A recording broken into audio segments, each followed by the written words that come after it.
Tons of news around the NFL as we approach week 2 of the preseason. Bad news for JJ McCarthy, out for an extended period of time. Meniscus injury for the rookie quarterback in the Minnesota Vikings. Brandon Aiyuk, are we nearing the finish line? And a whole lot more on today's episode of Peacock and Williamson. NFL analyst Brian Peacock and former NFL scout Matt Williamson bring you expert NFL analysis every day in less than 30 minutes. Get an inside look at the NFL on the field and in the front office with elite breakdowns to next-level analysis and in-depth information only for the real NFL fans. This is Peacock and Williamson, and it starts now.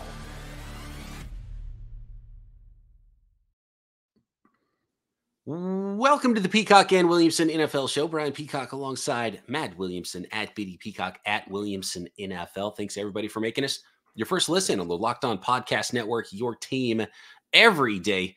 Appreciate all the everydayers out there that are always involved in a weekly mailbag, which is coming up tomorrow. So much going on in the NFL all the time, and we've got you covered daily on the Locked On Podcast Network. Today's episode brought to you by LinkedIn Jobs. LinkedIn Jobs helps you find the qualified candidates you want to talk to faster. Post your job for free at linkedin.com/lockedonnfl. That's linkedin.com/lockedonnfl to post your job for free. Terms and conditions apply. And when a couple days after the preseason games, you get a whole bunch of news, Matt, a lot of times it's bad news. And we've got some bad injury news here. And of course, I know everyone's waiting with bated breath to hear the new Brandon Aiyuk update that we've got today. So we'll get to that a little bit later on. And we're double checking to make sure no news actually happens in breaking news with the Brandon Aiyuk trade as we record. Waited a little bit longer to record just to see if something was going to get done. More on those reports later. But any rookie gets a major injury and it just sets back their career quite a bit to start. And it takes every day, every ounce of development and coaching for a young player and a young quarterback to be ready to play early in their NFL career. And it wasn't likely that JJ McCarthy was going to start in week 1 for the Minnesota Vikings, but now it's for sure he's not going to start in week 1 for the Minnesota Vikings. Torn meniscus for JJ McCarthy, out for an unspecified amount of time. And so it's officially the Sam Darnold era for a while. And who knows, maybe even for the whole season for the Minnesota Vikings in 2024. So tomorrow is the last Steeler practice here in Latrobe, PA, St. Vincent's. And over the last couple of weeks, I've seen Roman Wilson. Not as big a deal as McCarthy, but Michigan teammates, champions. He's been walking on the boot, and I just feel for the young man thinking he's more talented than a lot of these receivers. Get to see the receivers maybe here in a minute. I mean, I'm just kind of teasing the waters. And, boy, I'd love to see him out there, and this really slows his development. And a quarterback, it's just so much worse. I mean, it's really difficult because now, I mean, it's not far away that the Vikings and every other team in the league are going to really start game planning for week 1. And that's going to be very quarterback-centric. And if your quarterback can't participate, he can't be part of those plans. And I thought McCarthy acclimated himself, as we mentioned Monday, quite well in his one game. I'm sure that we'll see in the preseason, but you'd love to see more. But of all the quarterbacks in this first round, I thought he was the one that probably needed to sit the most anyway. And was probably the least likely to start in the first month, or even he might have been my bet to be the non-Penix, I guess, first round quarterback to start the latest, if that's not too convoluted, Yeah, and when it comes to a quarterback that usually needs to sit to start his career in the regular season, that means that same player is the one that needs to play the most in the preseason. And practice. Right. Yeah, and so that's the big thing here for McCarthy. If he's somebody you thought, he was going to sit the first half of the season and start in week 10. Well, now he has a third of the amount of game snaps that you hoped he would have before he even got to that point. It's now as he's not going to get him in week 1 or week 2. You're going to prepare to win those games, right? Right. And so unless it's disastrous, and look, this is a torn meniscus. As long as it's not a really major surgery where they're yanking out the entire meniscus or anything like that. I've had this exact injury actually when I was the same age as McCarthy, early 20s. I actually have a torn meniscus. But I'm not running routes anytime soon or eluding defenders. I was not quite as big time of an athlete as JJ McCarthy at the time, but I came back from it very quickly. So this is something where physically he'll be ready to play this season. Now it's just, does this have a little more of a hiccup in his development? Does it slow when they want to actually allow him to come back and play?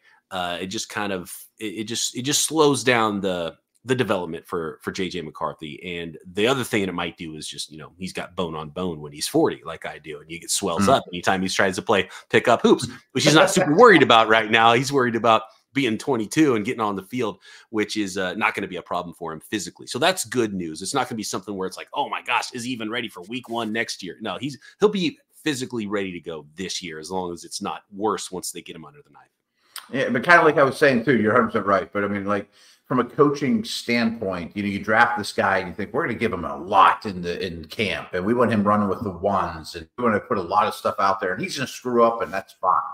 And in these preseason games, we're going to play him a ton. And then Sam's going to be our week. And then about that week going into week 1, maybe sooner, we're going to have to really focus our attention on Darnold. Like I always bring things back to the Steelers. But the year that they drafted Pickett, but they knew Trubisky was going to be their starter, it was really difficult to ration quarterback reps, because you have higher hopes for one than the other, but the one you can't lose week 1 just to throw it away by not preparing your quarterback. So now we know Darnold's going to get all those number 1 reps, which frankly I'm excited about. I think this is a great opportunity for Darnold. So there is some positive in the real world. But if you're the coach of the Vikings, what week in the season do you start saying, well, I'd like to see the first round pick run with the ones on Wednesday or Thursday practice. But meanwhile, you're 4-1, and we don't have time for that stuff. Yeah. No, that's a great point. Yeah. And actually, what do you think about Darnold now that he's going to start? I can't wait. Some games. He's got the best receiver in the NFL. He didn't get an opportunity to play last year for the 49ers, but the reports were good during camp. He looked good in the preseason, and talent's never been a problem for Sam Darnold. He's younger than you might expect for how long he's been around, because he was, I think he was a true junior, a redshirt sophomore when he came out of USC into the NFL. And I've always said that my golf game is like Sam Darnold's. Like if you saw just my best shots, you'd think I'm a pretty good golfer. But if you followed me for the whole round, you'd realize I'm a garbage golfer.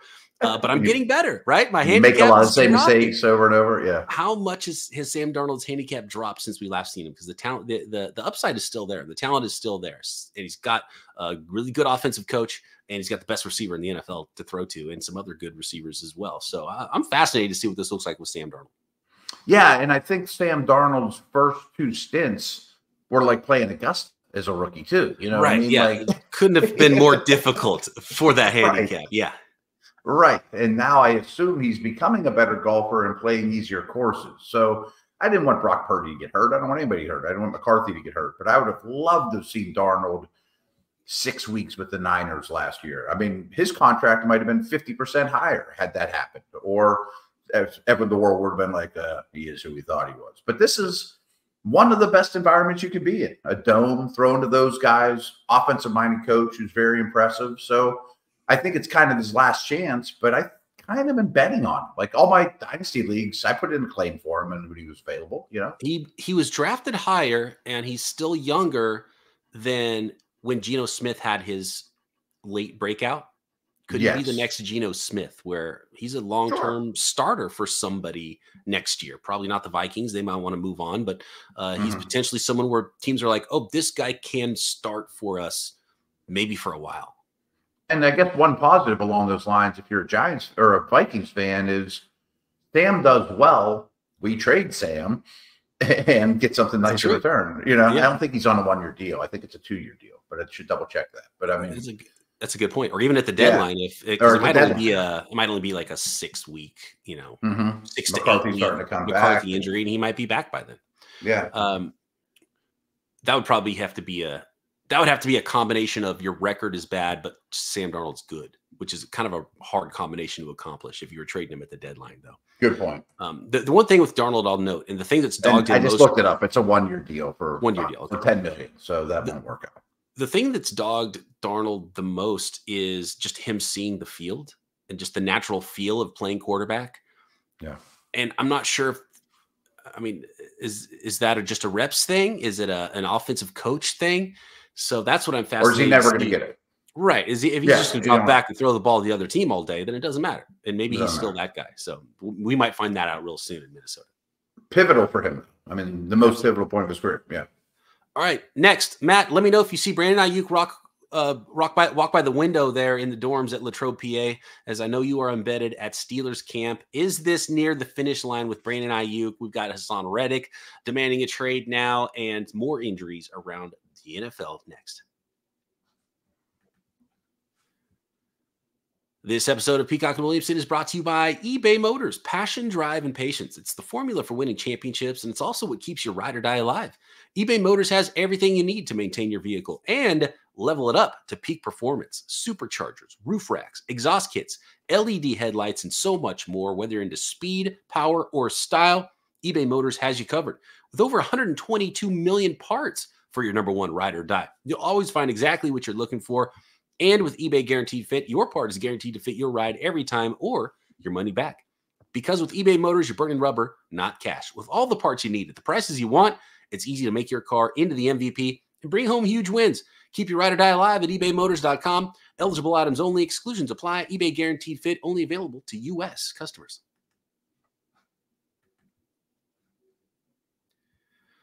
So the latest with Brandon Aiyuk, the Steelers, the 49ers, as reported by Ian Rappaport, is that the Steelers and 49ers have a deal on a potential trade, and Pittsburgh is in a good place on an Aiyuk contract, sources say. So if San Francisco gives the final sign-off, it's done. San Francisco has an offer out to Aiyuk on a long-term deal for him to stay that Aiyuk has not accepted. So now we're waiting for Aiyuk to accept a 49ers contract offer or the 49ers to accept a Steelers trade offer.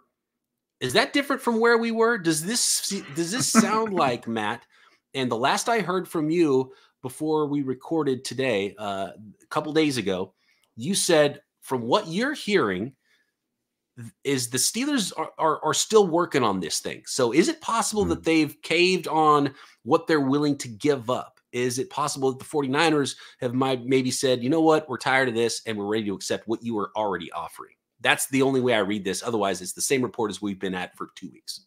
Yeah. So we delayed taping a little bit because this isn't a Pittsburgh local guy that I don't really trust saying this is a done deal. This is Ian Rappaport. You know, I mean, this is a national Schefter type of deal that I just trust a lot more.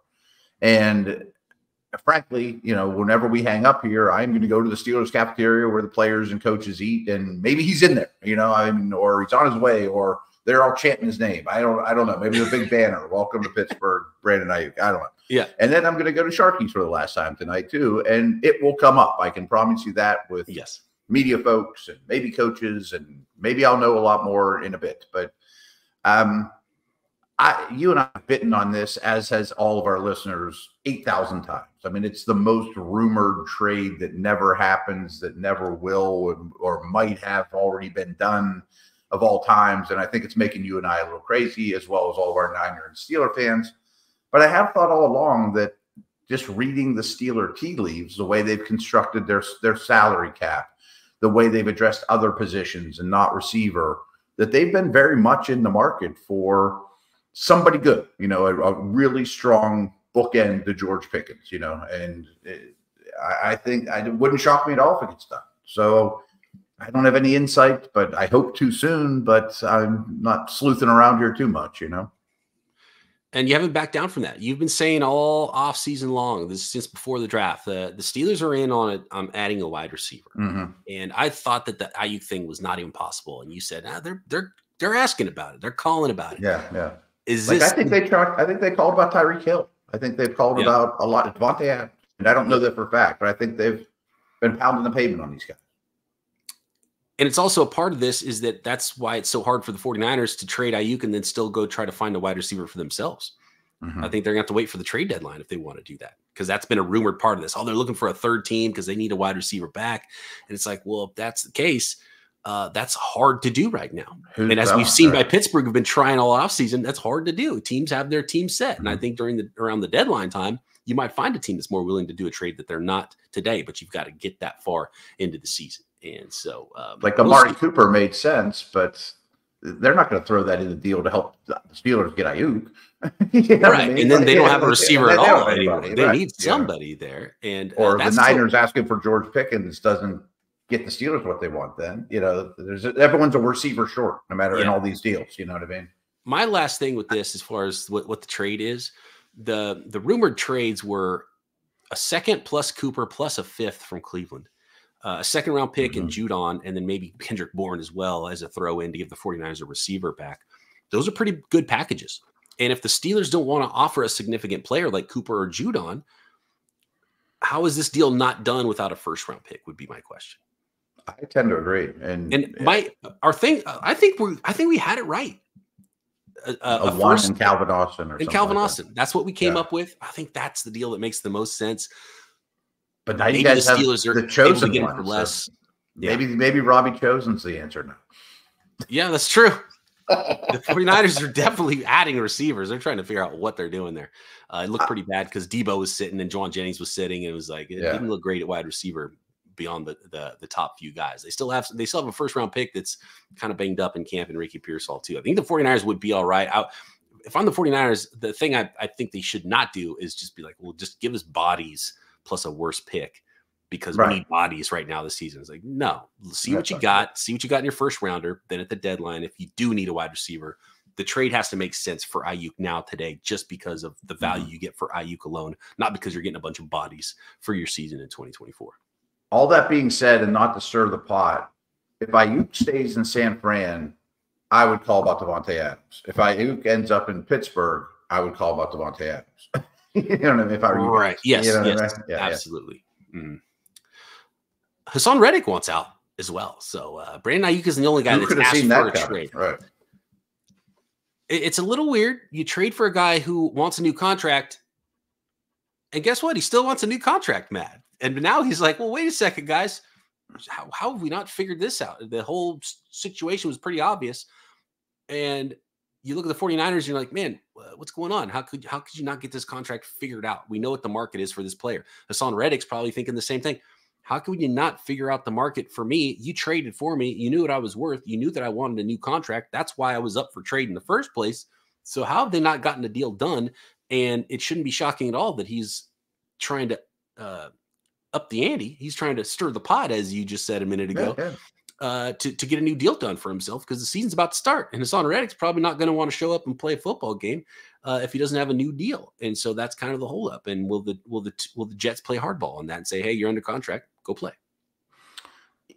I don't understand this at all. I mean, like, if, for example, the Steelers just make a deal for Aiyuk and don't have a contract done with them, that makes no sense whatsoever. This is the exact same situation. I mean, Reddick's holding out with the Eagles, where he had great success, wasn't happy with his contract, and you trade for him knowing that and don't have a deal done at the trade. I mean, it's why the Patriots and the Browns didn't do a trade for Aiyuk, even though the Niners had the compensation what the compensation was going to be, because you need the player to sign the deal with you first if you're the acquiring team. I mean, if you're Reddick, I'm like, I just changed green jerseys and rode from Philadelphia to New York, but nothing's changed in my career. I mean, why my stance on this change whatsoever? Because I might have went to a worse team. Like, I mean, it wasn't like I had to get out of Philly. I just want a new contract. I don't understand it by the Jets at all. I don't either, and there hasn't been as much reporting about this as there has been the Aiyuk thing, and obviously I don't cover the Jets, so I don't know how far apart they are. If they've just not had a lot of, like, did the Jets just absolutely, are they shocked by this? Did they just think that he was gonna play for them but not Philly on the same deal? Or so obviously something has to give here, whether it's a little bit or a lot or a long-term deal or just a little. I still think there's an opportunity probably for Reddick and maybe even for Aiyuk. The last ditch thing with the team that they're with is to be like, all right, look, here's more money for this year on this current thing, and then let's figure it out again next year. But you'll feel better about playing this year because it's not the same contract you have, it's more. Could they do that and limp through this season and feelings be okay? Because feelings are a big part of this too, and everyone seems like they're the other party. And what makes it even weirder, though, is Pop goes from the Jets to the Eagles, and the Eagles pay nothing for him for a similar edge pass rusher, undersized speedball guy that's part of a defense that wants hockey waves full of pass rushers, you know, and Will McDonald's out there, and Johnson was a first-round pick, and it's not like it's a huge need, but the way they play, they want a lot of them. Real quick, was Hasaan Reddick, the trade for Hasaan Reddick, a sign that they're not happy with the young player in McDonald? Didn't develop as they thought as a first-rounder? I thought that as well, just because McDonald's an odd player. He's very lean. He's not a super physical guy. But at Iowa State, he lined up on the inside on a three-man front and battled those guys all the time too. So you haven't seen him fly off the edge, even though that's how he has to play in the NFL. And if you recall, the Steelers hopped them and took Broderick Jones. I think they wanted Broderick Jones. I think they settled for McDonald and got caught not with their pants down. And I'm not even saying he's a bad player, but I think there's reasons to say we don't know when he's still a projection. A couple of running backs went down in training camp practice this week. Jahmyr Gibbs, the biggest name there, expected to be a huge breakout player for the Detroit Lions in year 2. Tyrone Tracy, the Giants, and more injury notes from camp coming up next. Today's episode of Peacock and Williamson is brought to you by LinkedIn Jobs. When you're hiring for your small business, you want to find quality professionals that are right for the role. That's why you have to check out LinkedIn Jobs. LinkedIn Jobs has the tools to help you find the right professionals for your team faster and for free. And look, if you're not looking at LinkedIn, you're looking in the wrong place, because 70%, over 70% of LinkedIn users don't visit other leading job sites. And the most professionals that exist in one place is on LinkedIn. So if you're not looking at LinkedIn, you're looking in the wrong place. And a lot of LinkedIn users aren't actively looking for a job, but might be ready for the right role, your role. So if you're a small business, go to LinkedIn. There's tools to help you. They know that small business owners are wearing so many hats, and on LinkedIn, 86% of small businesses get a qualified candidate within 24 hours. So post your job for free at linkedin.com/lockedonnfl. That's linkedin.com/lockedonnfl to post your job for free. Terms and conditions apply.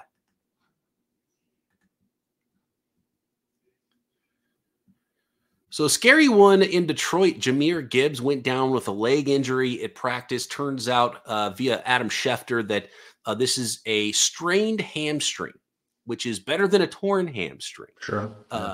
And so what was a leg injury we know is now a hamstring injury. That's something that could potentially nag a player like Jahmyr Gibbs, a speedy player. And the fact that it's a strain is good, but as of this time, we don't really know how long it's going to keep him out, probably for all the preseason. Is he ready for week 1 is the big question now for Jahmyr Gibbs. See, I think 2 angles of this is everyone in fantasy right now is like, crap. Now he's not going to play the rest. We're not going to get any. He's not going to. Maybe he'll be on a bike or something at the side of practice. And am I going to use the 10th pick in the draft on this guy, or my turn pick in round 1? Because that's like where he's going. You got to trust reports at that point. He wasn't the full-time back to begin with, and frankly, you mentioned that he's a speed guy. You know, race car Lamborghini type athletes in the NFL. I hate hearing hamstring, you know, because they can pull it again, or, you know, I mean, like all those games in the dome and he's a Lamborghini. I don't love it, but we just kind of have to keep our fingers crossed and hope the reports are real and that he's fine for week 1. And it could have been a lot worse, but it's not ideal. That's obvious. A scary one in New York, Tyrone. By the way, I was kind of out on Jahmyr Gibbs as like a top 10 pick in fantasy leagues anyway, just because of what that usage might be. And I mean, there's a really good running back that is technically the starter ahead of him in Detroit too. And so I'm really hoping for a huge role for Jahmyr Gibbs. And I don't know if that's and I don't know if it should be the expectation for what he is. And I think he's more valuable not being the true battering ram #1 back for a team. That's not great for fantasy leagues though. Yeah, I'll be honest, though. I mean, I only have McCaffrey, Bijan, and Breece Hall ahead of him in fantasy. I've gone back and forth if Jonathan Taylor should be my running back 4 or Gibbs. I do that for half PPR. But that neighborhood, if you miss out on the big 3, I'm not sure I want the 4th running back, you know, especially with this news, you know. At the price. At the price, which is 10th pick, 11th pick, you know, maybe over St. Brown, somebody like that. I'm not going there. Giants running back Tyrone Tracy was carted off the practice field Tuesday with an apparent leg injury. That is obviously a scary thing. Anytime someone gets carted off, I think the news so far has been okay that it was a ankle. Where did low I see ankle? I heard a low ankle, so not a high ankle sprain, a low ankle sprain, which is something for a running back that might take some time to heal. And he was a player that, speaking of fantasy, he was a player that actually might have ended up on a lot of my teams. I like his ability to catch the football, former wide receiver.